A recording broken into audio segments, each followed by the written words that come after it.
long before the word Lucifer was ever spoken, before the first cross was carved, before a single line of the Bible was written, the world was already at war. Not a war of kings and armies, a war against an enemy no sword could touch, an enemy of the sun itself, an enemy of the gods, an enemy built into the foundation of reality. This is not a story about how we discovered Lucifer. This is the story of how we built him, piece by terrifying piece over 3,000 years. From the deserts of Persia to the pyramids of Egypt, from the mountains of Greece to the frozen north, ancient civilizations who never met, never spoke, never knew the other existed, were all doing the same thing. They were drafting the blueprint for the ultimate enemy. And when the final draft was complete, when the last detail was added, there was only one place left to put the finished design. Not in a book, in a room. A silent, circular room deep beneath the Vatican. This is the true history of Lucifer. A 3,000-year project that ends in a vault. Before the first line of Genesis was ever written, before a single prophet climbed a mountain, before the word Satan was whispered, before the name Lucifer was ever carved into stone or parchment, the roll was already open. And across the ancient world, in civilizations separated by vast deserts and trackless oceans, the search had already begun. This was not a search for Lucifer. It was a search for an explanation, a face to give to the darkness that swallowed the sun each night, to the blight that withered the grain, to the silence that answered a mother's prayer over a sick child's bed. The human mind could not accept chaos as an answer. It demanded an intelligence behind the ruin, a will, an enemy. This search first found formal expression in the stark, dualistic world of ancient Persia, over 1,000 years before the birth of Christ. Here, the Zoroastrian faith did not speak of temptation or fall from grace. It spoke of a fundamental schism at the heart of existence itself. The universe was a battlefield between two primordial spirits born at the dawn of time. Ahura Mazda, the spirit of light, truth, and creation, and his direct eternal opposite, Angra Mainyu, the spirit of darkness, deceit, and ruin. This was the first great philosophical formulation of the adversarial role. Angra Mainyu was not a punisher, not a tempter. He was a creative force in his own right, but his creation was anti-creation. His purpose was intelligent, active spoilage. If a pure thought formed, he crafted the lie to twist it. If a clean river flowed, he devised the poison to corrupt it. The Persians had defined the adversary not as a character in a story, but as a cosmic principle, the corrupter, a force woven into the very fabric of reality, whose sole function was to unravel order at its source. While the Persian mind wrestled with philosophical corruption, the Egyptians, along the life-giving yet treacherous Nile, confronted a more immediate and visceral terror. Theirs was a cosmology of precarious cycles. The sun's daily journey was not a given. It was a perilous odyssey through the 12 hours of the monstrous underworld. And every single night, this journey was threatened by Apep, the colossal serpent of chaos. Apep was not interested in subtle corruption. He was a predator. His single, relentless goal was to ambush the sun god Ra, to strangle the solar bark, and to swallow the sun itself. The Egyptian texts state the stakes with chilling, literal precision. If Apep succeeded just once, the universe ended. The light would not return. The Nile would freeze. The cycle of life and the pathway to the afterlife would be severed forever. Here, the adversary took the form of the consumer, not a spoiler of the world, but its devourer. A patient, eternal hunter whose existence explained the most fundamental fear, that the light might not return, that the world itself could be permanently, irreversibly deleted. To the West, in the world of Greek myth, the adversarial archetype took a dramatic and political turn. The Greeks personified the challenge to order not as a corrupting force or a consuming beast, but as a rival sovereign. Their monster was Typhon, a being of hurricanes and earthquakes, so vast his head brushed the stars.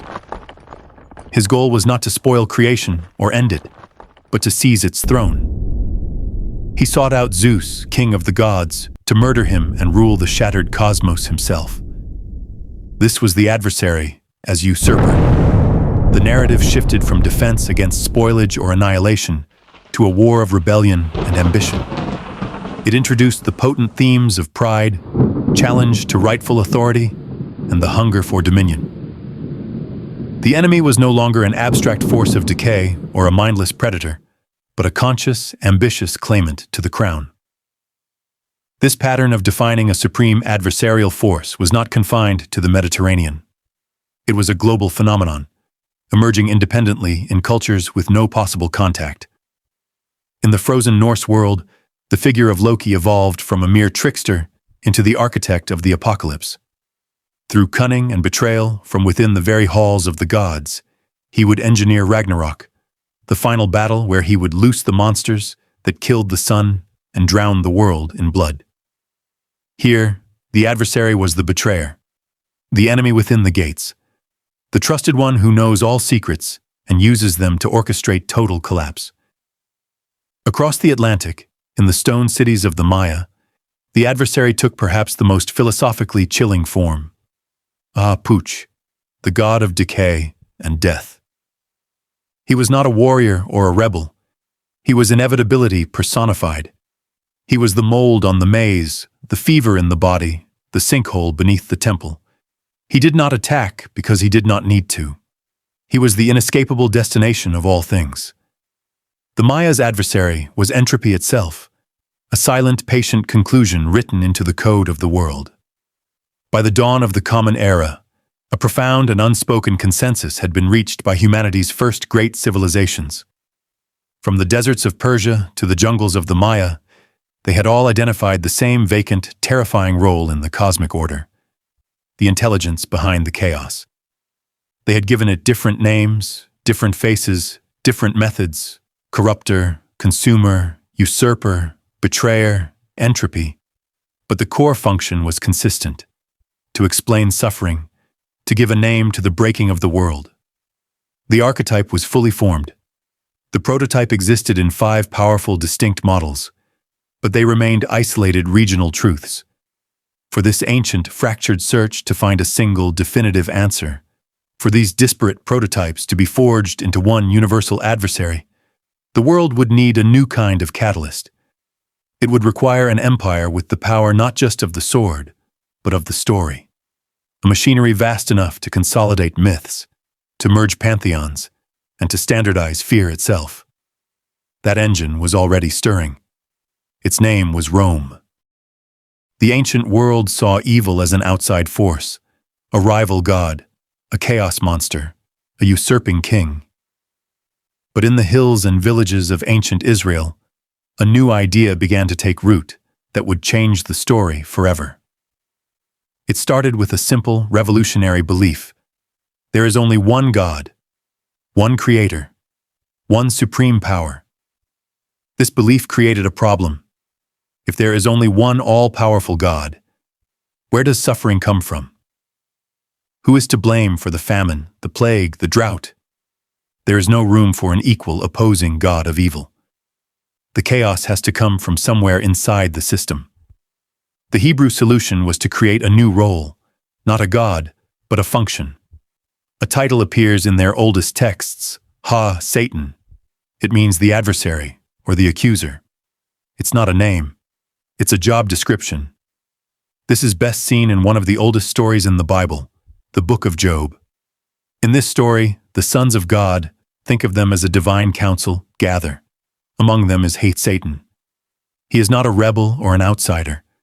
He belongs there. He is part of the court. God points to a man named Job, calling him perfectly faithful. Satan doesn't roar or rage. He asks a single, pointed question: does Job fear God for nothing? He suggests that Job's faith is strong only because his life is easy. Test him and see if his faith holds. God agrees. He gives Satan the authority to take everything from Job: his children, his wealth, his health. The story is brutal, but the key is this: Satan is not acting alone. He is operating with permission. He is the divine tester, the celestial investigator whose job is to prove the strength of human faith through suffering. He appears in other texts with the same role. In the Book of Zechariah, he stands to accuse the high priest, acting as a prosecuting attorney in a divine courtroom. In Chronicles, he is the one who pushes King David to make a fatal mistake. This was a fundamental shift. The enemy was no longer a monstrous outsider. He was a legalistic insider. His power was on loan. His purpose was to question, to test, to accuse, but only as far as he was allowed. In this entire era, there is no devil as we imagine him, no fallen angel named Lucifer. That name appears only once in the Book of Isaiah, and it's a political insult hurled at a fallen Babylonian king, not a description of a supernatural being. There is no rebellion in heaven, no war among the angels. The adversary is still, in a strange way, working for God. This left the story at a crossroads. The Hebrew concept of the adversary was brilliant, but it was limited. It explained personal suffering, but it couldn't explain the feeling of a world at war with goodness. For the adversary to become the prince of darkness, this divine bureaucrat needed to be cast out of the heavenly court. He needed a reason to rebel. That pressure would not come from within. It would come from the outside, from the crushing weight of foreign empires, from exile and persecution. It would take a national catastrophe to turn the accuser into the ultimate rebel. That catastrophe was coming. The Babylonian army was already on the march. For the enemy to become the rebel king of later legend, this limited legalistic accuser needed to be fired. He needed to be cast out of the divine court and given his own kingdom. That transformation wouldn't come from within Israel. It would come from outside pressure, from a series of foreign empires that would push this idea to its breaking point. The catalyst was conquest, the furnace was exile, and the engine of change was an empire called Babylon. The fusion began not with a myth, but with a metaphor. And the metaphor was not about a devil, but about a king. In the 8th century BC, the prophet Isaiah of Jerusalem composed a series of fiery oracles against the oppressive empires surrounding Judah. One was a taunt song, a mashal, directed at the king of Babylon, a superpower whose pride and cruelty were legendary. To depict this tyrant's catastrophic fall from power, Isaiah reached for the most majestic celestial imagery he knew. How you have fallen from heaven, O morning star, son of the dawn. You have been cast down to the earth. You who once laid low the nations. Isaiah 14:12. In the original Hebrew, the term is Hillel ben Shachar, shining one, son of the dawn. It is a poetic name for the planet Venus, the brilliant morning star that appears to fall from the sky as the sun rises and overwhelms it. The passage continues with the fallen king's arrogant, delusional boast. I will ascend to the heavens. I will raise my throne above the stars of God. I will make myself like the Most High. But the prophecy is clear. This is a human monarch's ambition crushed by divine will. It is political satire of the highest order, using cosmic language to describe a very earthly collapse. For centuries, this is all it was, a powerful poem about the fate of arrogant rulers, preserved in Hebrew scripture.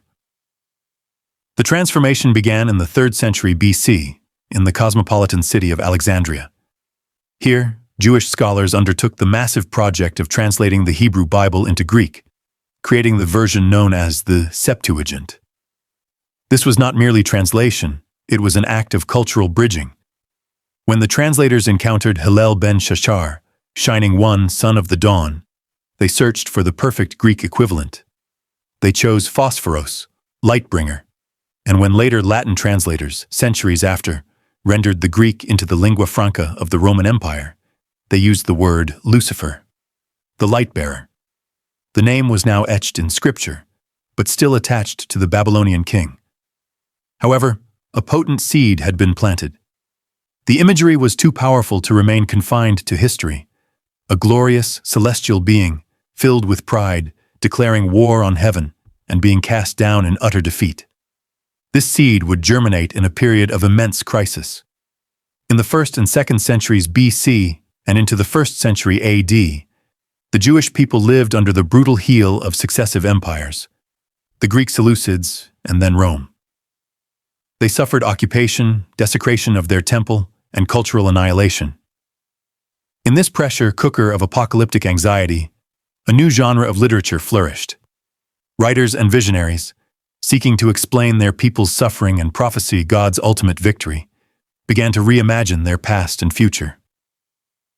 In texts like the Book of Enoch and the War Scroll from the Dead Sea Scrolls, the figure of Hey Satan began to evolve.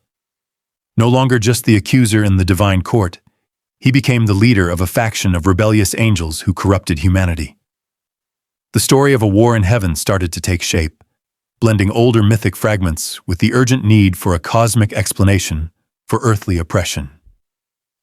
It was here that Isaiah's morning star metaphor floated free from its historical anchor. For apocalyptic thinkers, the proud, heaven-aspiring king in Isaiah's poem was no longer just a man. He became the archetype for the ultimate rebel. The light-bearer who sought to usurp God's throne became a perfect allegory for the chief of the rebellious angels. By the time the first Christian theologians began interpreting their own scriptures in the 2nd and 3rd centuries AD, the merger was nearly complete. Reading Isaiah's Lucifer alongside a fleeting mention of Satan falling like lightning from heaven in the Gospel of Luke, they performed a staggering act of theological synthesis. They declared that Isaiah's prophecy was not, had never been, about a king of Babylon.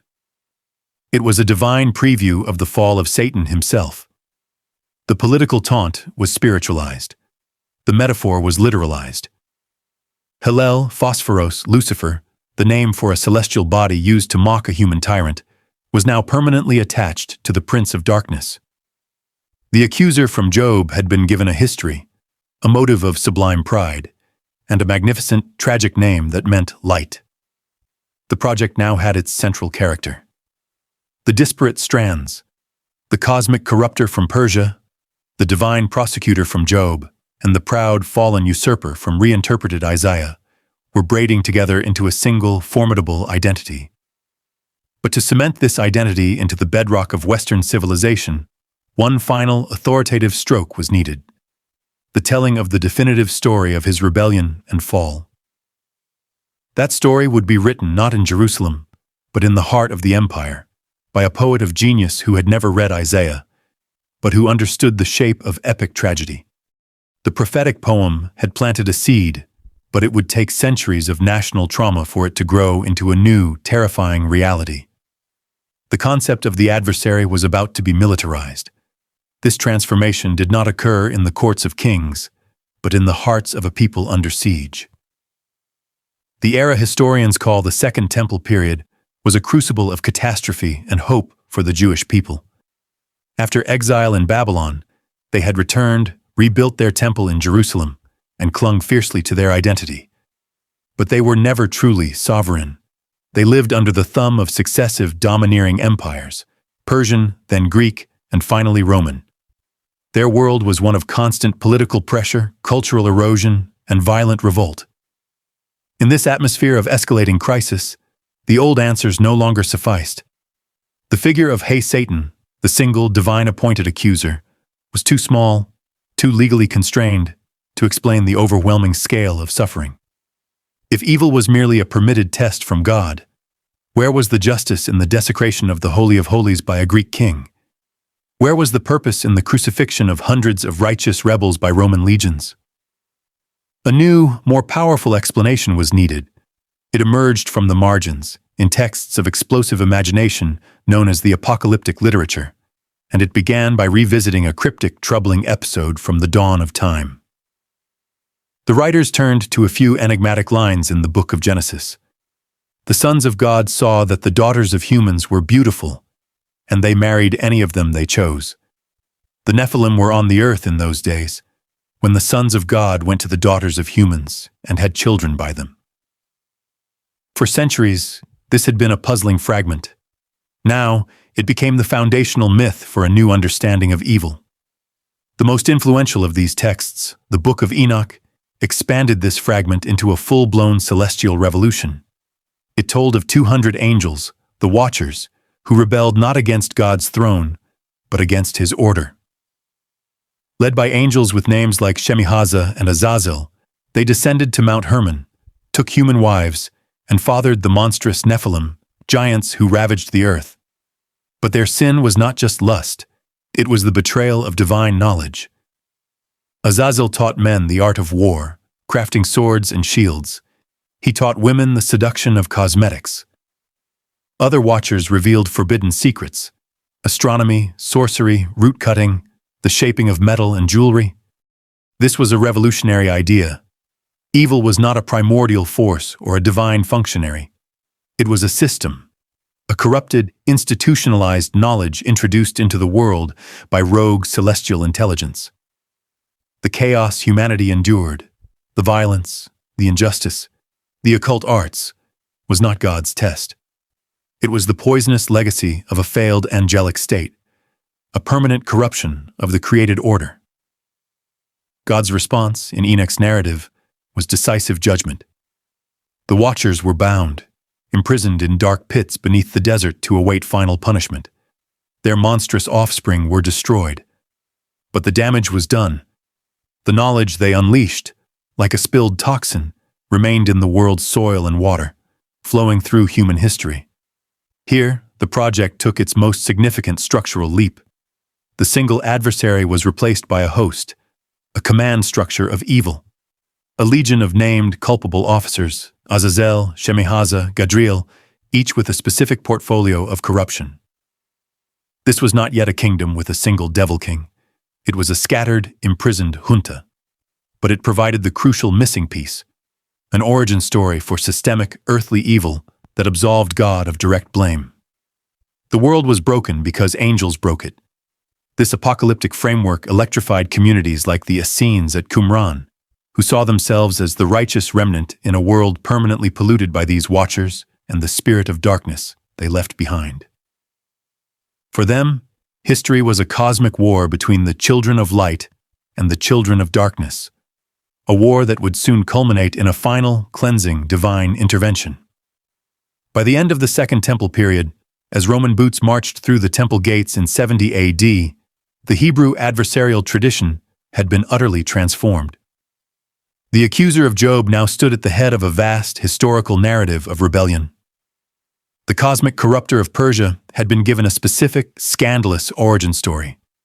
The prototype was now a complex, structured system of evil. But a system is not a person. A host, even a rebellious one, is not yet the prince of darkness. For the final personal synthesis, for the scattered commanders of the Book of Enoch to be merged with the proud light-bearer of Isaiah and placed under a single, magnificent, terrible ruler. The story needed to pass through one more filter. It needed to be adopted and adapted by a new faith that was spreading through the very empire that had burned the temple. A faith that would name the enemy, give him a throne, and write the charter for his eternal kingdom. That faith was Christianity, and its architect for the final version of hell was not a prophet, but an apostle. The fire that consumed the Second Temple in 70 AD did more than destroy a building. It scattered a people and shattered old certainties. From the ashes arose two great paths of interpretation: Rabbinic Judaism, which would turn inward to the law and the text, and the fledgling Jesus movement, which exploded outward into the Greco-Roman world. It was this latter group, the early Christians, who would perform the final, fateful synthesis. They would take the fractured components of the ancient adversary, the Persian corrupter, the Hebrew accuser, the fallen morning star, and the rebel host of Enoch, and forge them, in the white-hot furnace of their faith, into a single universal figure: the devil. The raw materials were all there, circulating in the religious currents of the Eastern Roman Empire. But the catalyst was the story of Jesus Christ itself. For his followers, Christ's ministry was not merely one of teaching and healing. It was a direct, physical assault on the kingdom of evil. The Gospels presented this in stark, dramatic terms. In the wilderness, Jesus was confronted not by "Hey, Satan," the legalistic accuser, but by the tempter. This figure offered kingdoms of the world, appealing to pride and hunger, echoing the ambition of Isaiah's fallen star, and the corrupting knowledge of the watchers. Jesus' exorcisms were not merely healings. They were frontline dispatches from a war of liberation, where he cast out unclean spirits and demons who recognized him as their divine enemy. In the Gospel of Luke, Jesus declares, "I saw Satan fall like lightning from heaven," directly linking the tempter to the celestial fall prophesied by Isaiah. The early Christian writers, grappling with explaining their persecuted faith to both Jews and pagans, began a systematic theological consolidation. The Apostle Paul, in his letters, provided the strategic overview. He universalized the enemy, giving him titles that pulled from various traditions. The god of this age, a cosmic usurper, the prince of the power of the air, a ruler of a rebel host, and the tempter. For Paul, Satan was no longer just a tester of individuals, but the archon, the malevolent ruler of the present world order, holding humanity in bondage until Christ's victory. But it was the apocalyptic Book of Revelation, composed near the end of the 1st century AD, that provided the definitive visual and narrative iconography for the final merger. In its visionary pages, all the threads were tied together in a blazing cinematic climax. The rebel host. It depicted that ancient serpent, a direct nod to the chaos dragons of old, now explicitly identified as the enemy. The war in heaven. For the first time in canonical scripture, it described the war Job and Enoch had hinted at. Michael and his angels fought against the dragon. The great dragon was hurled down, that ancient serpent called the devil, or Satan, who leads the whole world astray. The fallen star, the boast of Isaiah's Lucifer, "I will ascend to heaven," became the pride that caused this very fall. The cosmic usurper. He was now a king with a throne, the head of a rival kingdom opposing God's own, destined for final destruction in a lake of fire. By the 2nd and 3rd centuries, church fathers like Irenaeus and Tertullian solidified the doctrine. They wove the non-canonical stories from the Book of Enoch into their theology, explaining the devil as a fallen angel, his sin born of pride and envy. The accuser was given a motive. The corrupter was given a history. The usurper was given a name. This was the birth of the devil as a unified concept. He was no longer a Persian principal, a Hebrew functionary, or a scattered host of watchers. He was a singular person, a magnificent, prideful, fallen archangel, ruler of a legion of rebel spirits, the tempter of mankind, the god of this world, and the ultimate enemy of God and his Christ. The 3,000-year search had converged. The archetype had a face, a story, and a throne. But with the throne came a problem of geography. If this being was real, and his kingdom was at war with the kingdom of God, where was his seat of power? The early church had an answer, one drawn from the very texts that shaped him. He was not in the heavens he had fallen from. His domain was below. The next phase of the story would not expand his character, but would map his territory. It would build, brick by theological brick, the infrastructure of his empire. Hell. And in doing so, it would create the need for the ultimate prison. With the enemy defined, the medieval church set about constructing his domain. This was the age of systemization, where theologians like Augustine and Thomas Aquinas built a vast, logical architecture for sin and salvation. Hell became a formal, doctrinal reality, not just a pit, but an organized infernal kingdom with Lucifer as its imprisoned monarch. His sin was codified, the infinite pride of a creature who refused to serve. His punishment was eternal, a perfect inversion of his desire. He who sought to rule was bound forever as the jailer of the damned, the central figure in a grotesque parody of God's celestial court.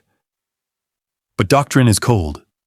It was literature that would breathe tragic, charismatic life into the fallen angel and cement his image in the human imagination forever.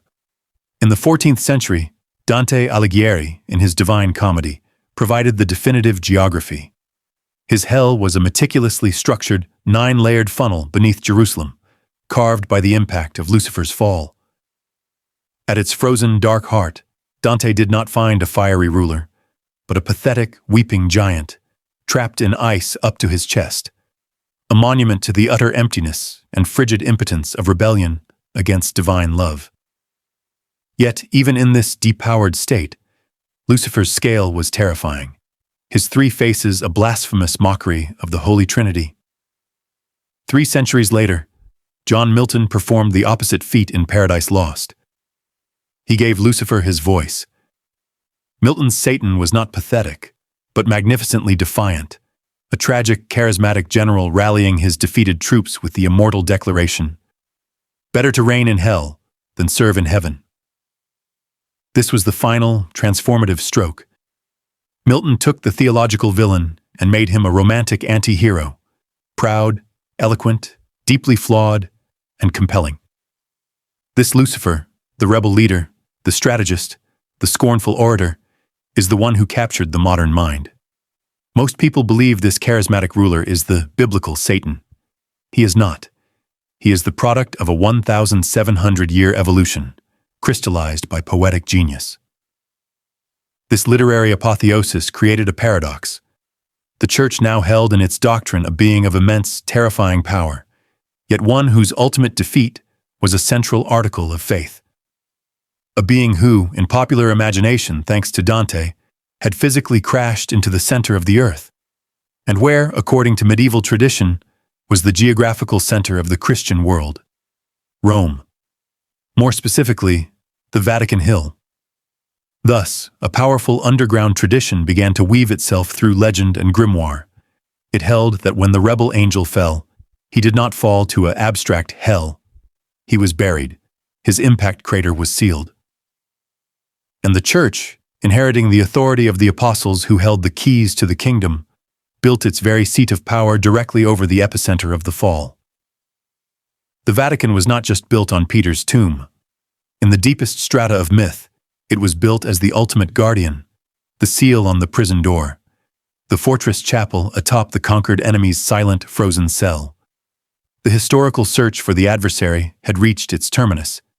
He had been named, shaped, given a kingdom, and finally, a physical location.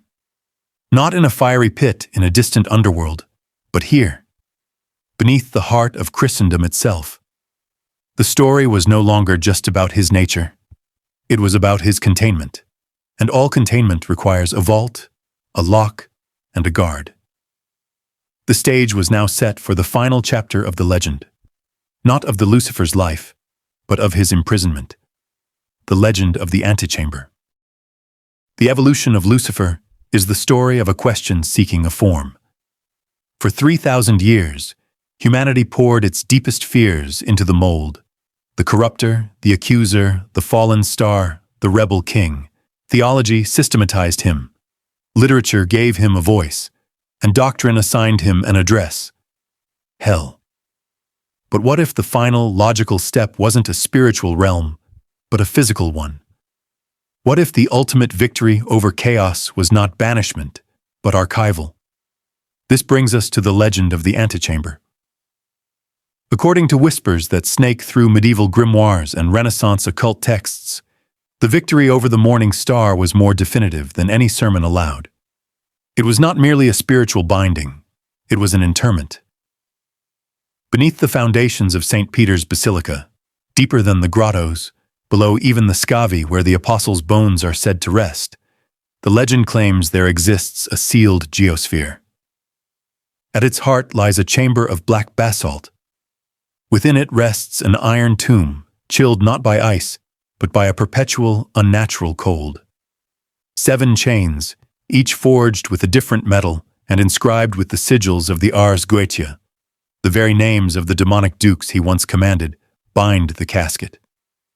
This is not a throne room. It is a maximum security cell at the core of the faith that defeated him.